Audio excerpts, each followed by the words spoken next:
This holiday, instead of giving them something nice, why not gift them somewhere nice? During the IHG Hotels and Resorts Cyber Sale, you can do just that and save. Shopping is easy in the IHG One Rewards app, where you'll save 20% on travel across 6,000 plus global destinations. And if you want to gift yourself somewhere nice, go ahead. You'll earn more and save more during the cyber sale. Check out all the deals at ihg.com/cyber sale. Terms apply. Did you miss your deadline to renew your Medicaid coverage? You can still send your completed annual review form to Healthy Connections Medicaid.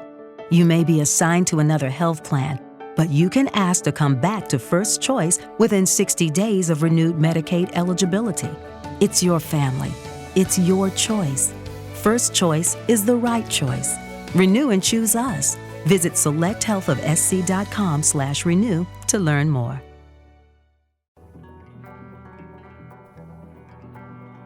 Welcome to Pretty Lies and Alibis. Join us as we seek the truth and travel the long road to justice. Hi, everybody. Welcome to another episode of Pretty Lies and Alibis. I'm Gigi. I'm flying solo today. We could not get our schedules to line up. So we wanted to get this out, though, because the Curtis Reeves trial will have closings tomorrow morning at 8:30, and then the jury will get the case. So we wanted to go over his testimony. He took the stand in his own defense today. It was pretty interesting. I'm really curious to see what this jury's going to do. I think it could go either way, to be honest. I think you may have some people who are in that jury that see him as an older man and sympathize with that.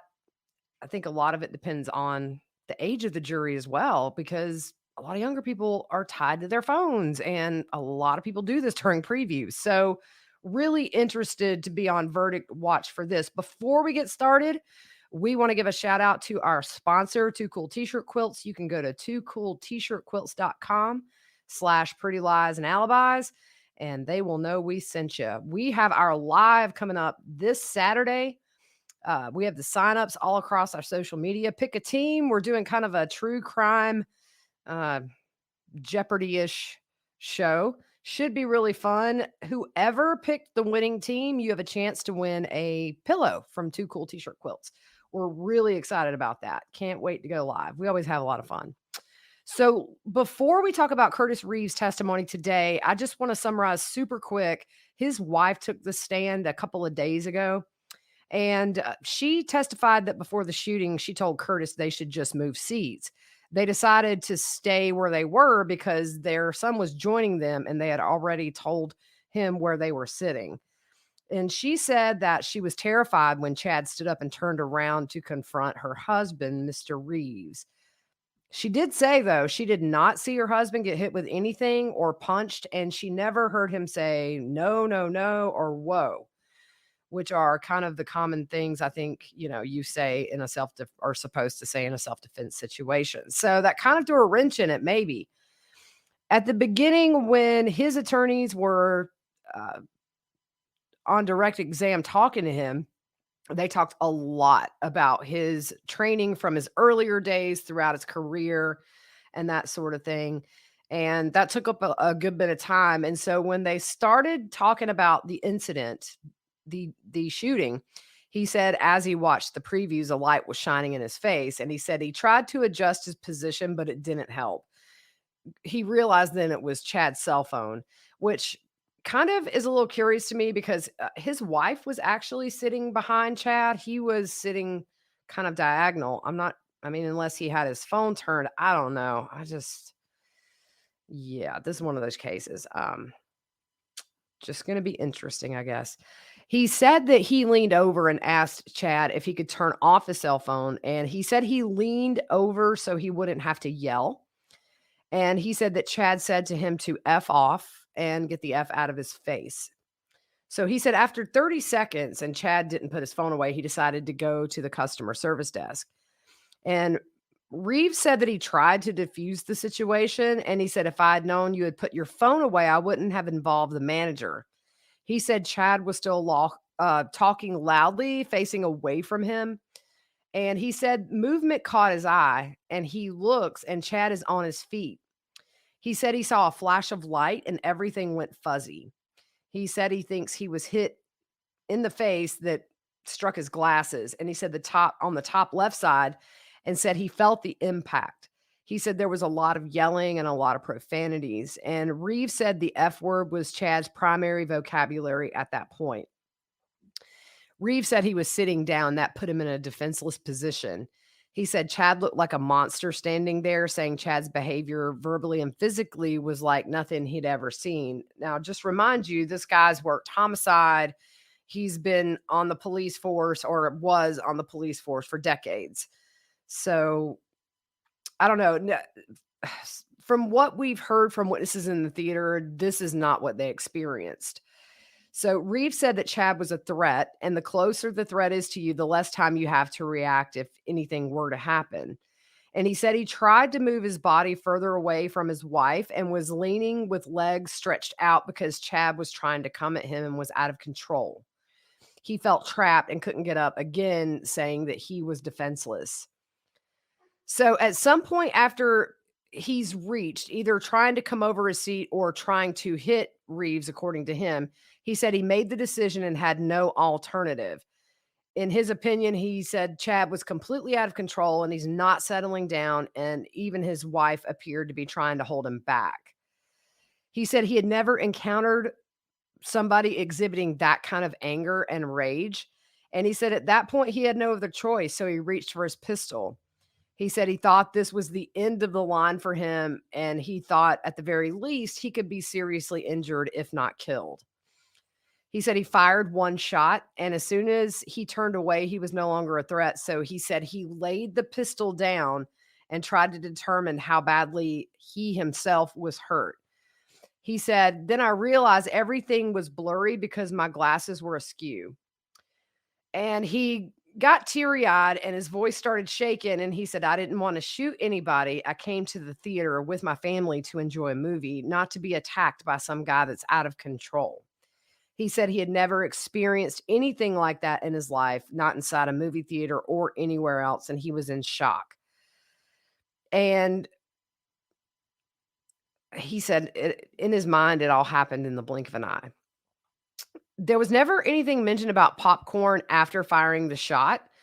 He said he had no knowledge at all about the popcorn. He didn't even see it until he was putting his glasses back on, and Chad's phone and the popcorn was around his feet. He said he put the gun in his lap because he didn't know who else in the theater might be armed, and he didn't want anybody to think he was a threat. He said that came from his training, and a deputy came and took the gun from his lap, and he said, I was then arrested in seat number 9. Now it's time for our paid advertiser of the week. This week is June's Journey. Guys, I know I've said it before, but I've got to say it again. I love playing June's Journey.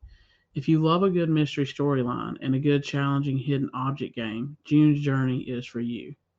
In June's Journey, you play as June Parker, an amateur detective investigating a series of mysteries, full of twists and turns around every corner. You'll put your powers of observation to the test, sharpen your sleuthing skills, and relish the thrill of solving the case. It's a great game to sit down and just play to relax. I enjoy playing it at night to wind down before bed. What's even cooler is it's free to download and is extremely popular with over 30 million downloads. I'm sure that our Pretty Lies listeners will love this game as much as we do.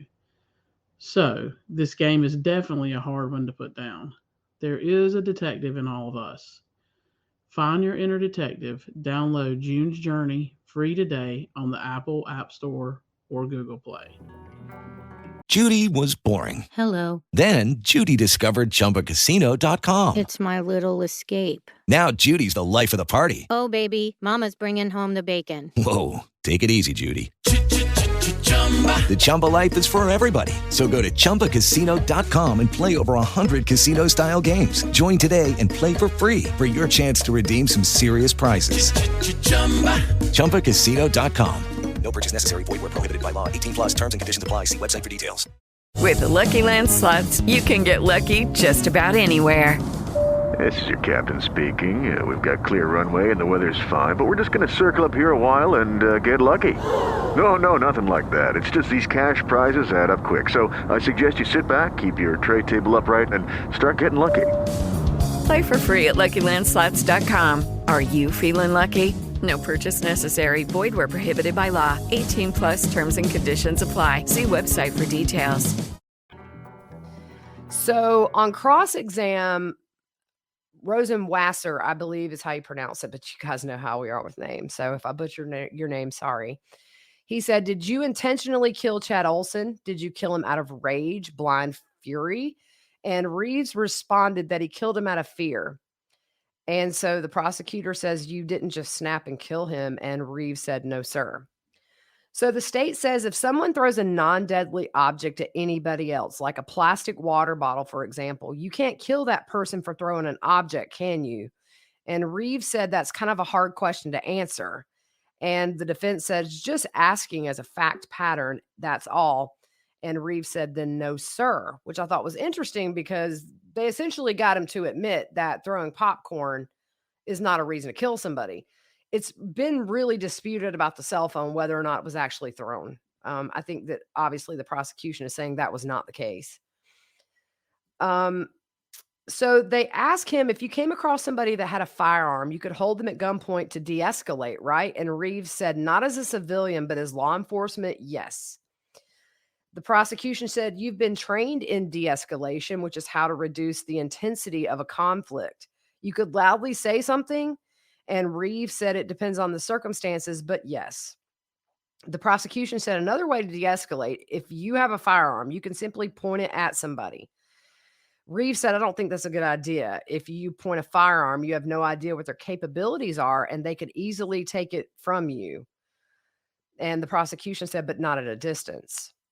So the prosecution also says, are you saying that as a civilian, you would abandon those tools and not use them in the real world? And Reeves responded, I don't think I would point a gun at anybody as a civilian. It may not be a good idea if you're not law enforcement. Prosecution said in the past, when someone has had a weapon and you've held them at gunpoint and told them to drop their weapon, correct? You give them every opportunity before you fire a shot because that would be a last resort. And Reeves said, absolutely, yes, sir. The prosecution points out that he worked at Busch Gardens as over their security. And they said, when you worked as a civilian dealing with other civilians in the park, was your prior de-escalation training useful? And Reeves said, I think de-escalation is universal. The state said, that's my point. You can use that training to calm things down, even in a movie theater. So the prosecution goes on to say 6'4" Chad Olson struck you, but you testified that you bruise easily.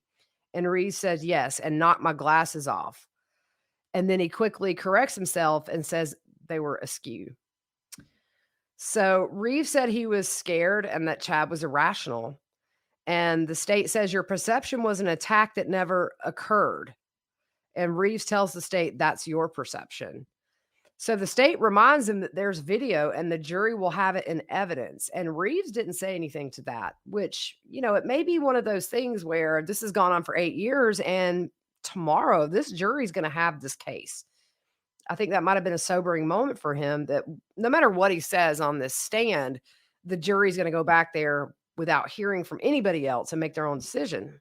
So he could know his fate as early as tomorrow. And the prosecution shows the video again from inside the theater, and they point out discrepancies in his testimony, just telling him that what he is testifying to, the video doesn't show that. And the prosecution says you can't see it, talking about the cell phone being or allegedly being thrown at him by Chad. The prosecution says you can't see it because it didn't happen. And Reeves comes back and says the reason you can't see it is because Chad Olson isn't on the screen in the surveillance video. So the state asks why Reeves says he was hit, but there's not a bruise or anything on his face. And they also say, why didn't you grab your face or wince in pain on that video? And he said, when you're involved in a life or death struggle, you don't have time to grab your face. So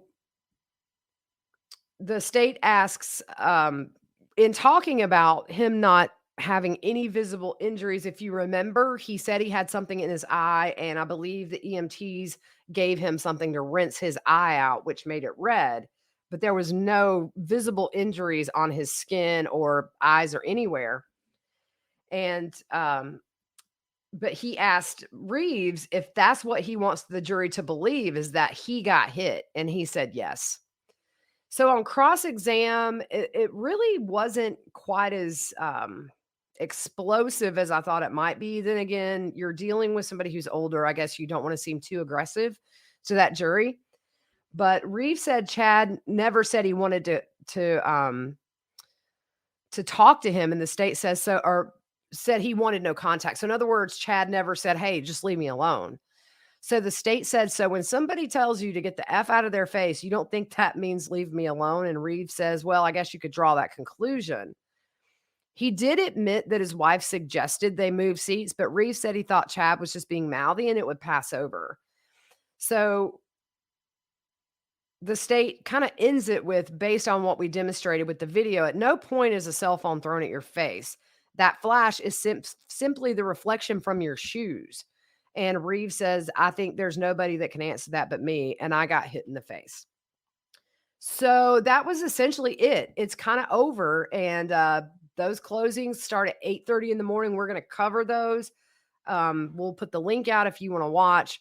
Jury should have the case by mid-morning, I would think, and now it's just going to be a matter of, how is that jury makeup? How are they going to work together? Are you going to have one or two that believe Reeves?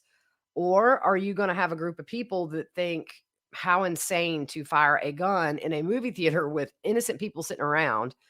And so I'm really curious about this one, guys. It's going to be an interesting verdict to watch for. Tomorrow, we will, if there is a verdict, we will obviously talk about that on the podcast, but we will pick back up on the Dr. Husel trial. Kind of haven't paid much attention to date of that because we've been watching this testimony with Reeves. I'm interested in this other case as well, because I was surprised a lot of our listeners do think that this is sort of a witch hunt, and maybe the hospital is trying to sort of allegedly, all this is allegedly for entertainment purposes, by the way, guys, we're going to start saying that, that maybe the hospital didn't have grips on their controlled substances, and here we are. So there are a lot of you who actually do think that Husel was trying to be compassionate, maybe overly aggressive in providing that end-of-life care. I think the biggest problem for the prosecution is trying to prove that he had murderous intent as opposed to end-of-life comfort care intent. I think that's going to be really where this case boils down to for the jury. And I think he would have a much harder time saying that it was compassion care if he were sneaking the drugs and not putting in orders that could be traced back to him. We shall see. We're going to keep an eye on everything for you. We'll be back together tomorrow, so we will see you then. Hope you guys have a good rest of your night. With the Lucky Land Slots, you can get lucky just about anywhere. This is your captain speaking. We've got clear runway and the weather's fine, but we're just going to circle up here a while and get lucky. No, nothing like that. It's just these cash prizes add up quick. So I suggest you sit back, keep your tray table upright, and start getting lucky. Play for free at LuckyLandSlots.com. Are you feeling lucky? No purchase necessary. Void where prohibited by law. 18+ terms and conditions apply. See website for details.